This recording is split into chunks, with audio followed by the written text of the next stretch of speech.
आमर गोरिया बहाल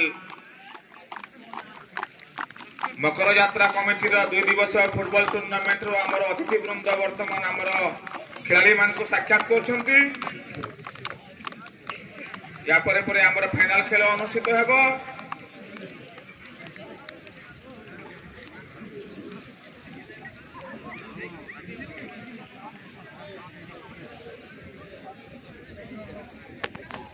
आज फाइनल खेल जुनाडीही वर्सेस हंटर 11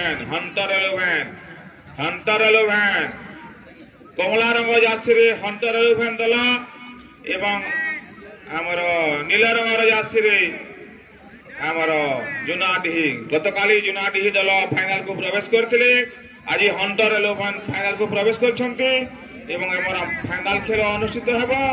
ए खेलर विजेता 15,000 एवं उपविजेता 10,000 सहित ट्रॉफी फाइनल जीतिबा दल को 15,000 सहित ट्रॉफी एवं उपविजेता दल को 10,000 सहित ट्रॉफी दिया।